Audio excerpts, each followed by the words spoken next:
Olá, pessoal, tudo bem? Thiago da Capitalismo falando. Hoje o assunto vai ser Vale, né? Vamos comentar um pouco sobre as perspectivas que nós temos para a empresa, para as ações, tanto com uma visão de longo prazo, quanto por uma visão mais de curto prazo. Deixo claro o convite para quem não é inscrito se inscrever no canal e para quem gostar do vídeo, dar um like e compartilhar, tá? Hoje eu até quero fazer, pessoal, um vídeo um pouquinho diferente, né? Porque principalmente quando a gente fala de algumas empresas, de algumas ações, a gente recebe muitos comentários, né? E quando a gente fala alguma coisa negativa ou que não é tão positiva, ou quando a gente discorda, normalmente a gente recebe aquelas enxurradas, né? Às vezes o pessoal xingando, criticando, que vocês não sabem o que estão falando e tudo mais. E eu até peguei alguns desses exemplos aqui, alguns questionamentos legais, outros nem tanto, mas eu acho que eles são bem válidos mesmo, esses um pouco mais mal educados, né? Para a gente mostrar e entender algumas narrativas de mercado que são coisas que o investidor deve se afastar, tá? Ainda mais o investidor que, obviamente, quer investir aí de forma profissional.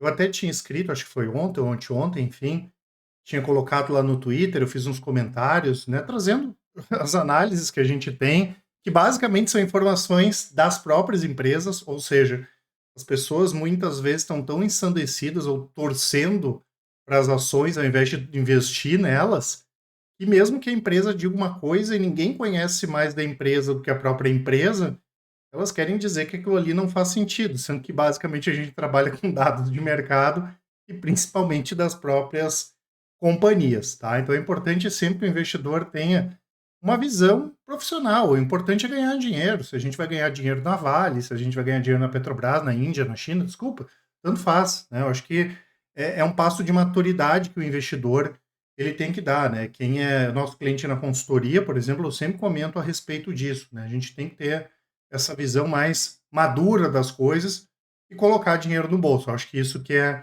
importante, tá? Primeiro tem esse comentário aqui do Diogo, que é um comentário bem comum, né? Que diz assim: acho engraçado você falar do futuro com uma certeza. Aí ele botou o que eu comentei.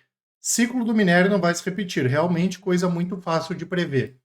Isso aqui é uma coisa que eu gosto bastante de comentar.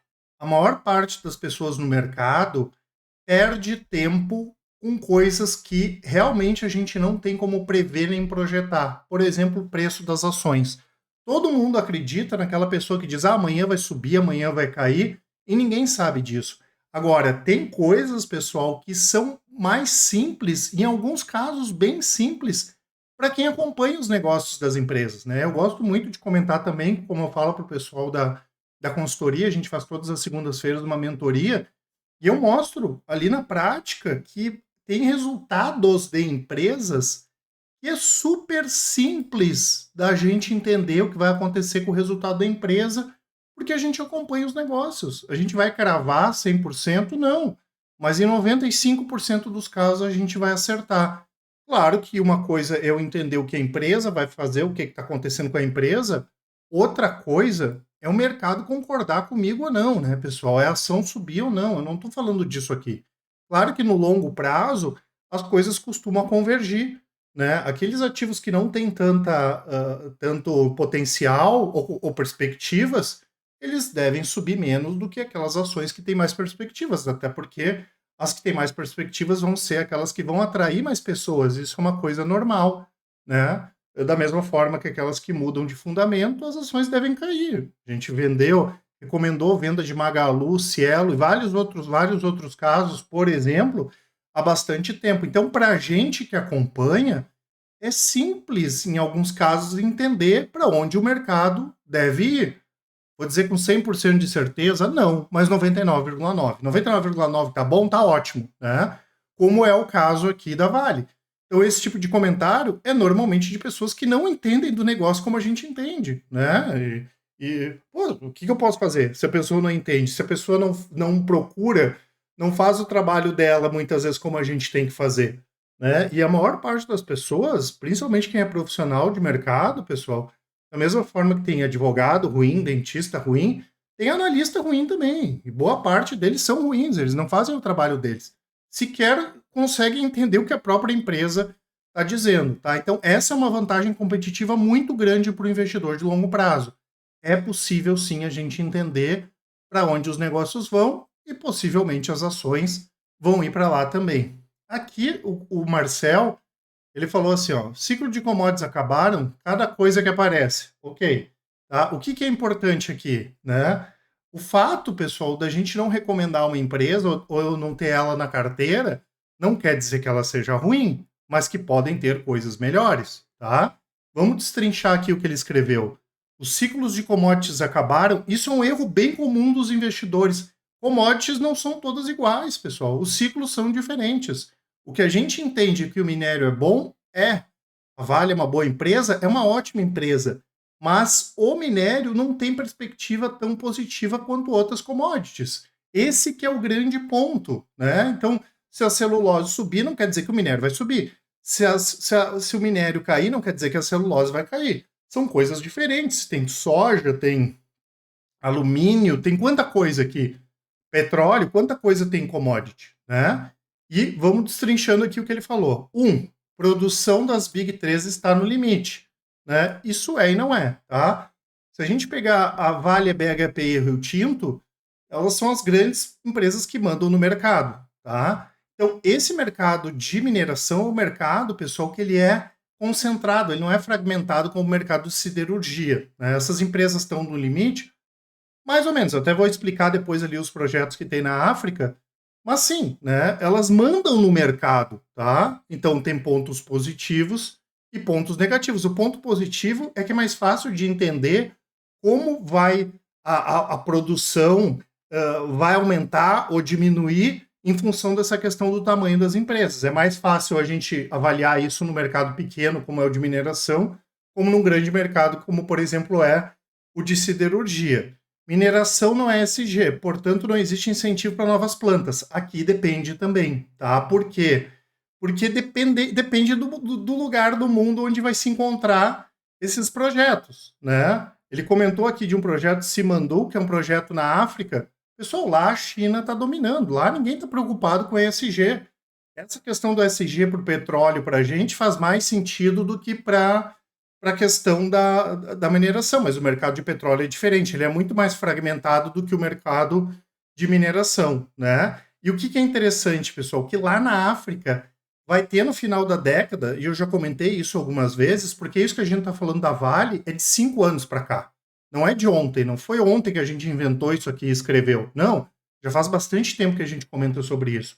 E a África, pessoal, no final da década vai ter muita coisa, tá? A gente fazendo um cálculozinho de padeiro, somou alguns projetos aqui, é mais do que a produção da Vale em um ano, o que já tem de projeto que deve estourar aí nos próximos 3, 4 anos.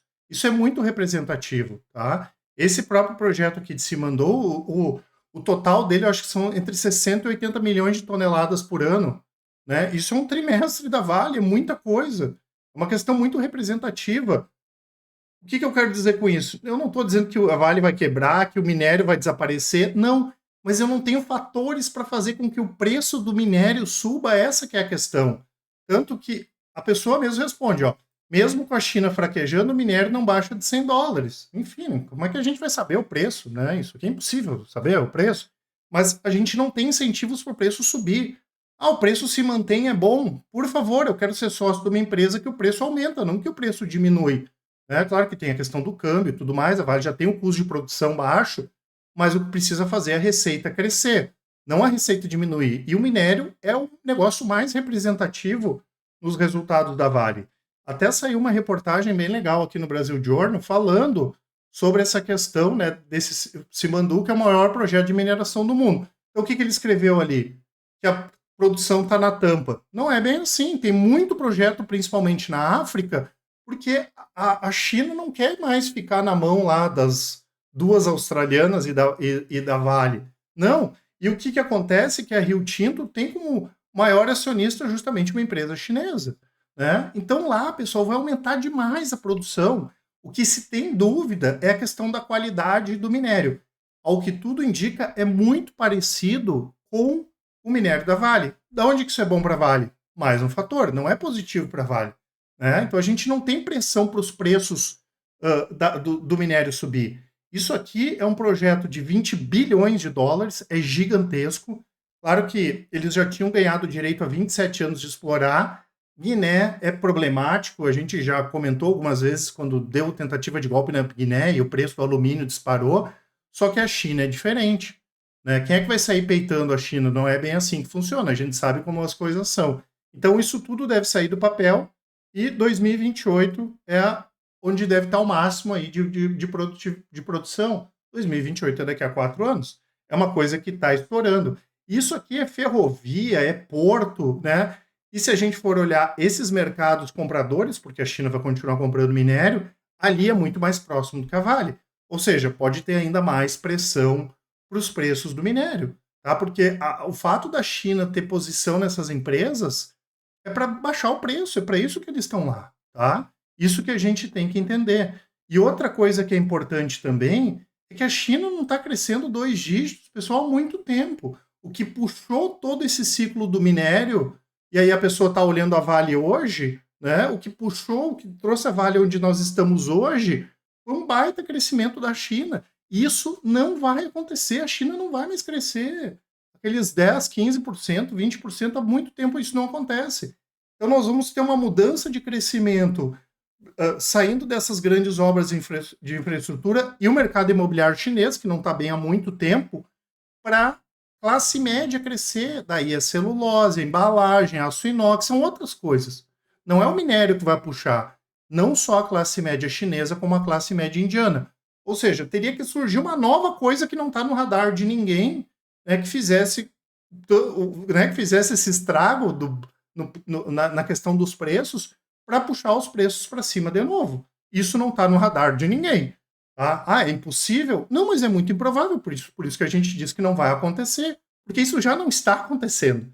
Né? A maioria dessas coisas nos últimos 5, 10, 15 anos, elas não estão acontecendo. Então, o que é interessante em termos de commodity, claro, excluindo o petróleo, que é outro caso, mas é pegar todo esse crescimento. Classe de média chinesa, indiana, é o que vai puxar o crescimento aí do mundo nos próximos anos, tá? Então, não é verdade que a oferta está apertada. Não é verdade. Tá? A oferta deve aumentar bastante aí nos próximos anos, tá?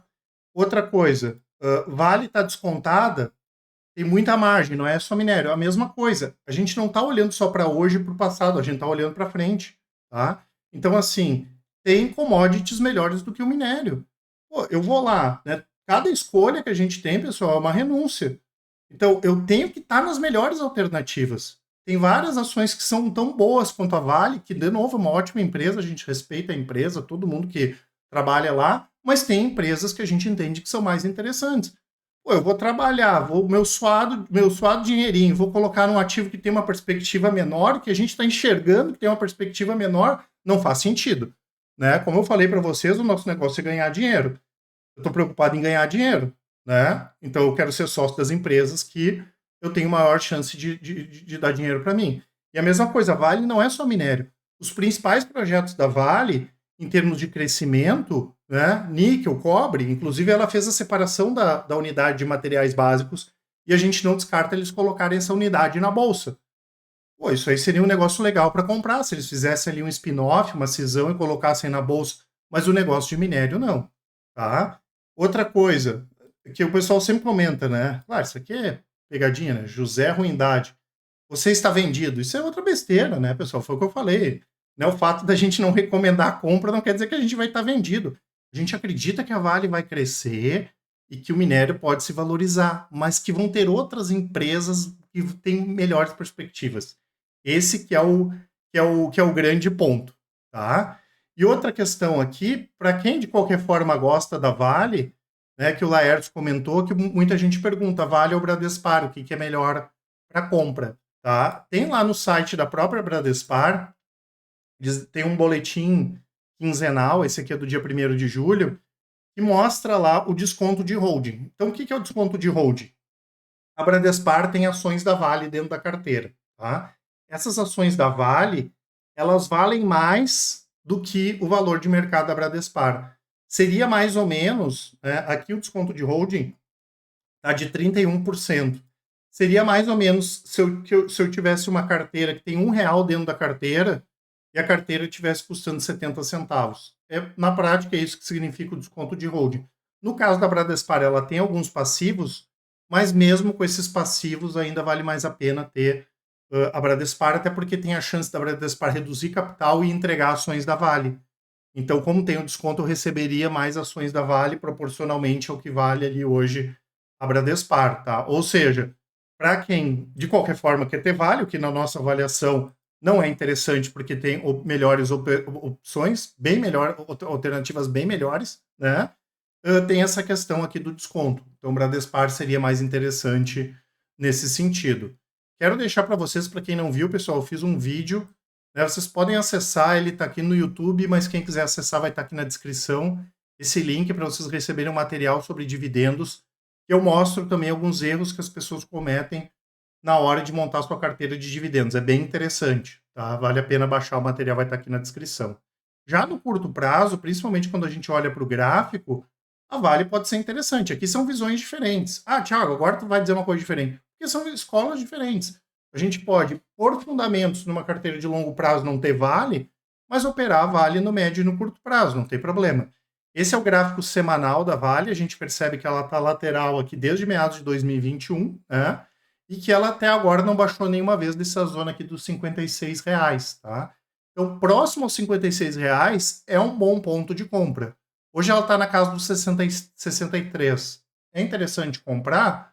Não é errado, né, pessoal? Para quem gosta de comprar próximo ao fundo, claro que se perdesse os 56, 55, ela poderia cair mais, porque o próximo fundo mesmo é só aqui na casa dos 37, porém, em termos de curto prazo, não seria ruim, com perspectiva dela voltar lá para casa do 85. Ela já fez isso várias vezes, assim como ela várias vezes bateu nesse suporte aqui no fundo e voltou.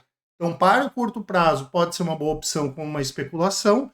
Para o longo prazo, a gente entende que tem ativos mais interessantes, tá certo? Lembrando que eu vou deixar o site aqui na descrição, os resultados, os produtos, as assinaturas da Capitalizo, né? E também os nossos contatos, né? Eu lembro que a Capitalizo tem os melhores resultados, tudo feito de maneira transparente, com melhor atendimento. Por isso, no caso de dúvidas, manda um e-mail para a gente, ou então vai estar aqui na descrição também o nosso WhatsApp. Vocês podem mandar um áudio, uma mensagem, que com certeza o pessoal do atendimento vai auxiliar a todos. Um grande abraço e ótimos investimentos. Até mais!